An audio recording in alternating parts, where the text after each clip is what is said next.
Mirë, rikthehemi në Shqipëria Live. Do të ndryshojmë temën e diskutimit, por do të mbetemi tek kujtimet, tek emocionet. Folëm gjatë në fakt për figurën e nënës, por personazhi që do të vijë tani në studio është shumë interesant. Kthehet pas 30 vjetëve në një mision të bukur, por edhe për të kuptuar pak gjithë ndjesitë e gjithë këtyre viteve që kanë kaluar. Në fakt e përmendëm që në fillim duhet të jetë shumë interesante të pyesësh një të huaj që rikthehet në Shqipëri pas 30 vitesh. Çfarë ndryshimi i jashtëzakonshëm duhet të ketë Shqipëria, domethënë në syrin e një njeriu që e ka vizituar 30 vite më parë.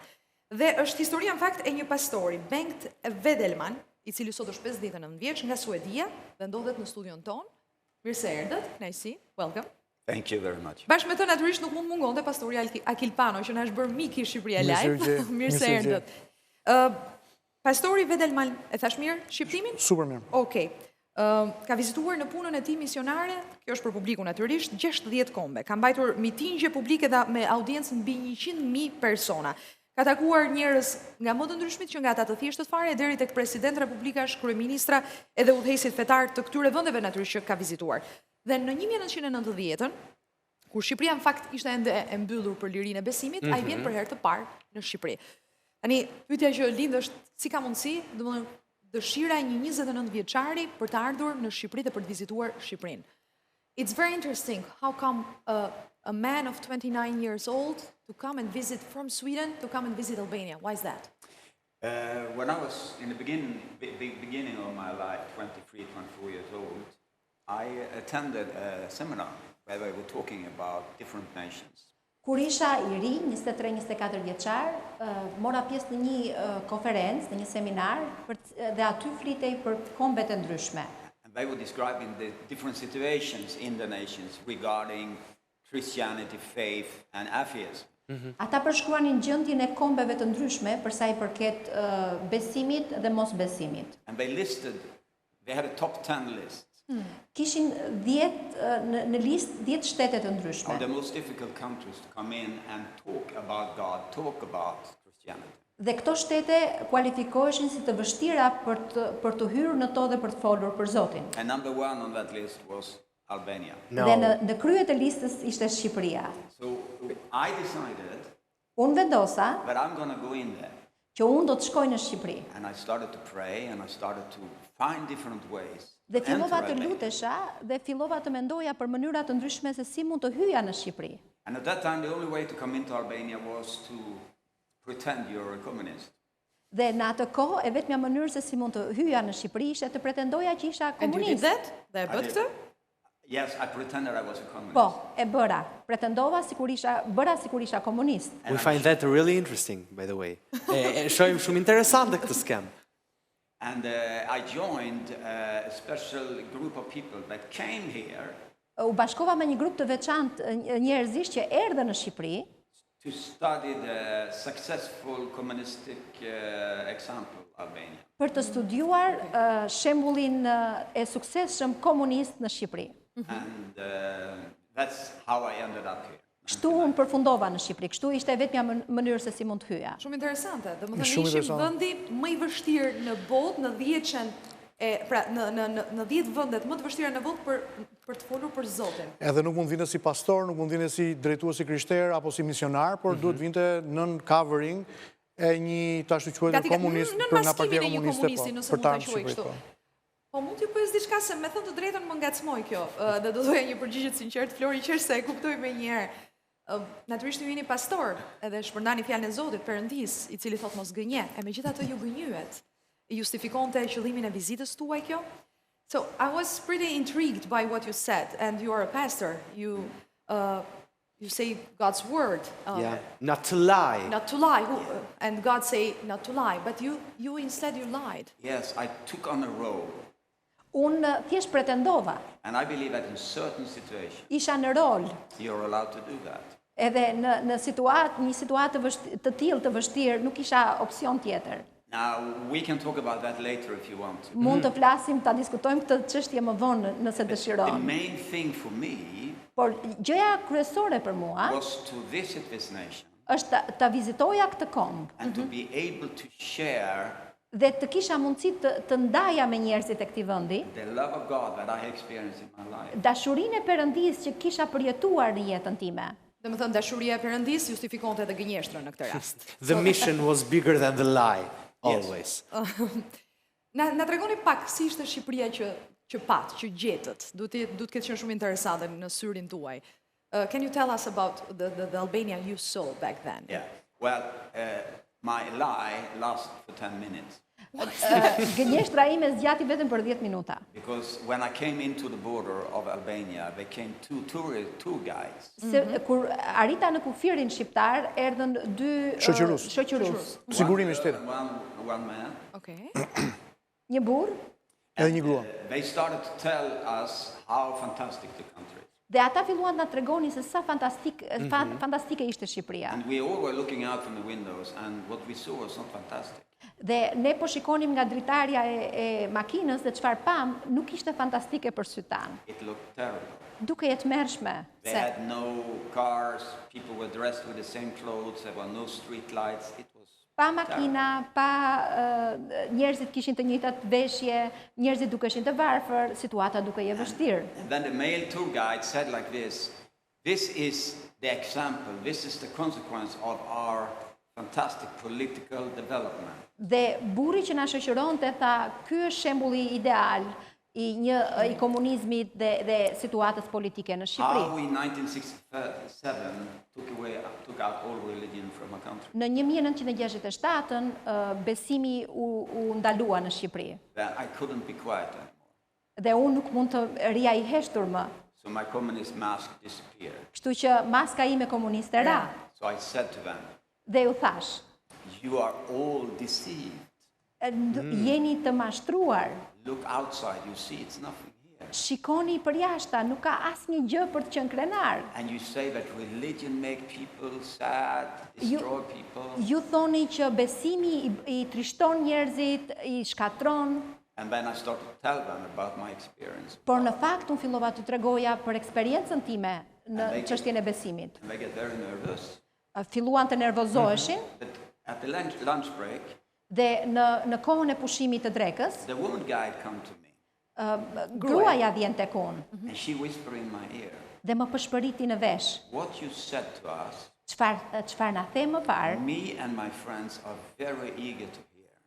Unë edhe mikeshat e mia jemi shumë të hapur për të dëgjuar. But you must watch out for him because he's spying on me. Por ki kujdes sepse ai burri mund të na spionoj. Shoqëruesi tjetër. Report you now. Dhe ai do të shkojë dhe të spionoj tek qeveria tani për atë që bëre.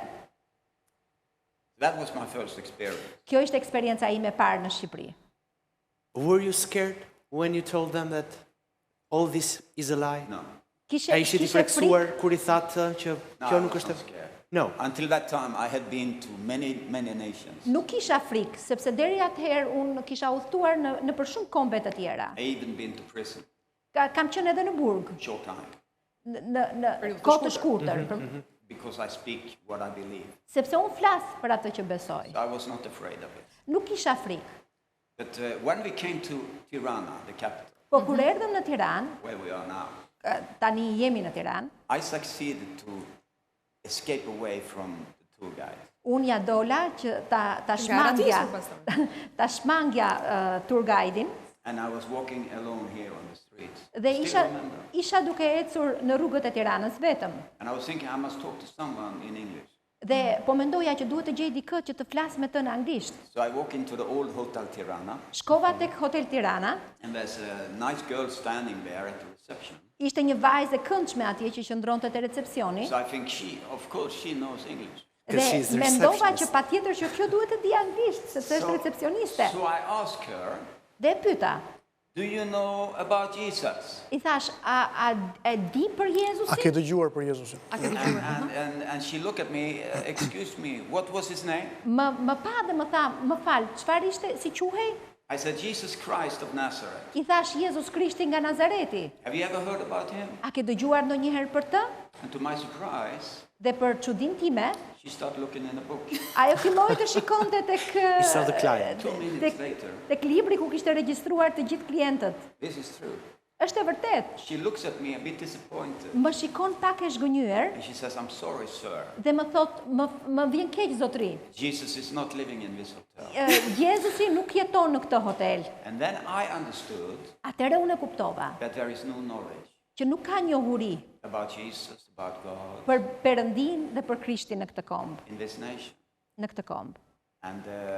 And then I really got on fire, I tell you. Dhe aty mora një nxitje të re, një shtys të re. So I walk up to the university here Fillova u nisa tek universiteti and I start talking to people. dhe fillova të flisja me njerëzit. But of course, many young people wanted, I was young myself, so many wanted to talk to me. Shumë të rinj donin të flisnin me mua And I explained for them what I believe. dhe ju shpjegova se çfarë besoja, That God is good, që Zoti është i mirë, that He has a plan for your life. ai ka plan për jetën tënde. And many of them, really, many of them, they came and stood with tears in Dhe their eyes. shumë prej tyre filluan të qanin And they said, you must tell us more. dhe më thoshin duhet na And thuash nobody më stopped shumë. you? Dhe askush nuk ju ndaloi? A secret police was standing maybe 10 meters Një polic I sigurinë e sekret Po, i sigurimi po shtetit. qëndronte 10 metra më tutje and he was taking notes. dhe po mbante shënim, But they didn't do anything. por nuk më bën asnjë gjë. Nothing You happened are to you. still alone. Yeah, alone. Allon, në 1990-ën, me shumë mundësi tek pjesa e bulevardit Tiranës, drejt korpusit qendror të universitetit, 30 vite më parë. Dhe asgjë nuk ndodhi. Askush nuk e ndaloi, nuk e arrestoi. Nobody stopped you, nobody arrested you, nobody asked you, interrogated you. Now they asked me question after, but you know, Më bën pyetje më vonë, it was nothing we thought about. No. por nuk pati diçka të dukshme që ndodhi. Për kthyer vetëm pyetjen, e pyetëm nëse askush nuk ja arrestoi, askush nuk ju ndaloi, se ne u përfshim kaq shumë bashkëbisedim sa që harruam të përktheni pyetjen. Është shumë interesante, po doja besoj natyrisht ky episod është humoristik, të bën të qeshësh sot, po është i dhimbshëm nëse thellohesh pak dhe tregon Unë prekem, në momentin që pastori po shpjegonte pa dijen ton të madhe, pa dijen ton kombëtare mbi Zotin, edhe atë varfrit madhe shpirtërore dhe atë nevojë, etje të madhe shpirtërore përmes historisë recepcionistës në hotel. Më shumë se pa dije, pastori, ishte liri e munguar. Jezu Krishtin e Nazaretit tek libri i regjistrimeve në hotel. Nuk mund të rritot pa qenë prekur. Kjo histori mbar vlera të mëdha, pasi ne memorien tonë historike kemi shumë të shkurtër. Ja vetëm 30 vjet që kanë kaluar nga këto ngjarje të mëdha transformuese pra liria besimit, liria fjalës në vendin tonë dhe kemi një gjenerat njerëzish që nuk e njohin këtë lloj realiteti. Pra gjenerata e tyre 30 vjeçarëve apo 20 vjeçarëve, 25 vjeçarëve që nuk njohin realitetin e të jetuarit në opresionin e frikës, në opresionin e Shqipëria ka qenë komunizmit. mbase i vetmi i vend në botë që u ndalua me shtet Po dhe me ligj. ne kemi qenë fanari ndriçues në britet e Adriatikut që shpallëm se Zoti nuk ekziston dhe kishim të mbështetur në Kushtetutën e Republikës së Shqipërisë. And you come here after 30 years. Pra vini tashmë pas 30 vitesh. How do you find this Albania now? Si ju duket kjo Shqipëria sot? I find this Albania much more open, of course. Shqipëria është shumë më e hapur tani. And I am very happy because I have friends, brothers and sisters like Pastor Akel and his wife and other people here that I've known for many years. Jam shumë i lumtur sepse tani kam miq në Shqipëri, si pastor Akili dhe shumë miq të tjerë, But I still have the same burden for this nation por kam të njëjtin zemër për këtë kombë. because I see that in spite of atheism now a lot of corruption and capitalism has taken over materialism. Sepse shikoj që megjithse kemi situatë më të mirë ekonomike, prap ndihet korrupsioni dhe ndihet situata e vështirë. So when I will speak here tomorrow and the day after.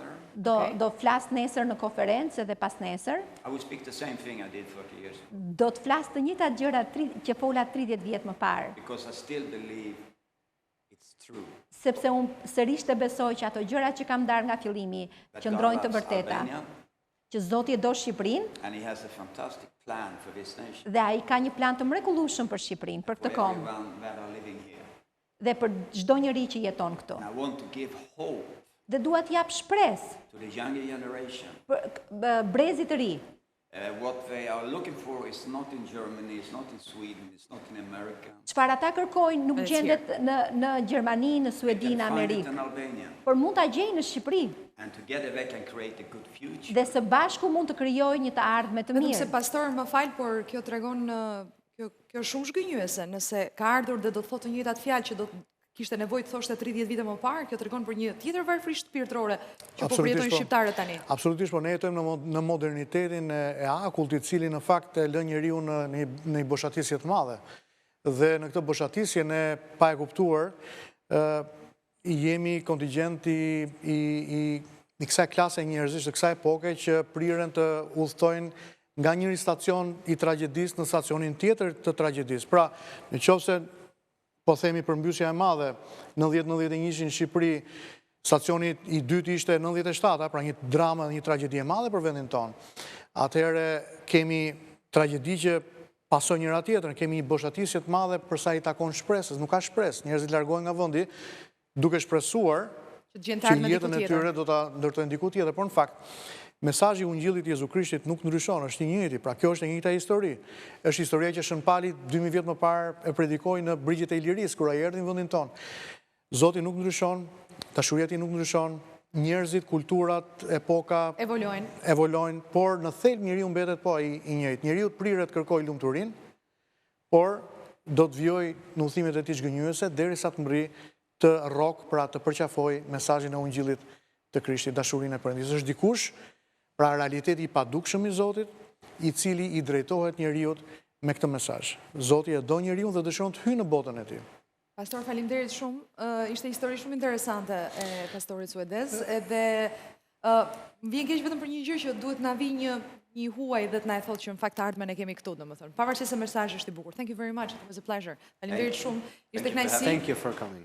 Dhe ta themi se u tregua dhe modeste gjatë përkthimit, që përkthimin e bëri bashkëshortja e pastor Akilit, Linda, kështu që ta falenderojmë, pavarësisht se dëgjuam vetëm zërin. Komplimenta Lindës, po komplimenta dhe juve për përkthimin e shkëlqyer që më. Jo vetëm po. Jemi dyshë shkëlqyer edhe në këtë drejtim. Nëse e vu të re, prandaj ndërhynte edhe ndonjë moment pastori, se nga që e dinte se kush ishte në përkthim, se po kishte qenë dikush tjetër se ishte për ta bërë. Faleminderit shumë. Thank you so much. Enjoy Albania.